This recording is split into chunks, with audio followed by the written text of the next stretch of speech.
মারা যাওয়া কোনো মানুষকে দেখতে চাই, সে কেমন আছে। এটা শুনেন ভালো করে হাদিস। মারা যাওয়া কোনো মানুষকে আমি দেখতে চাই, সে কেমন আছে। আল্লাহ পাক সেই নবীর আরজি কবুল করলেন, বললেন আচ্ছা ঠিক আছে দেখাচ্ছি। কবরের সামনে গিয়ে দাঁড়ালেন। 1000 বা 2000 বছর আগের কোনো ব্যক্তি যে মারা গেছে তাকে কবর থেকে চিন্তা করো, নবী দেখছেন এবং সে ভয় থরথর করে কাঁপছে, এখনো ভয় থরথর করে কাঁপছে। নবীজি বল, আমাদের নবী না, অন্য কোনো নবী, সেই নবী বলছেন যে তুমি ভয় কাঁপছো কেন, তুমি কত বছর আগে ইন্তেকাল করছো, কি তোমার হালচাল বলো। সেই ব্যক্তি বলছে আমি আজকে থেকে 1000 বা 1500 বছর আগে মারা গেছি, আমি ভয় কাঁপছি।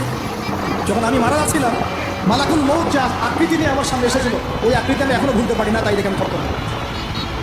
তিনি বলছেন আমি 1500 বছর হয়ে গেছে আমার মউতে, কিন্তু আমার দেহ থেকে এখন পর্যন্ত রূহ কবজ করার যে কষ্ট, এই কষ্ট এখনো যায় না।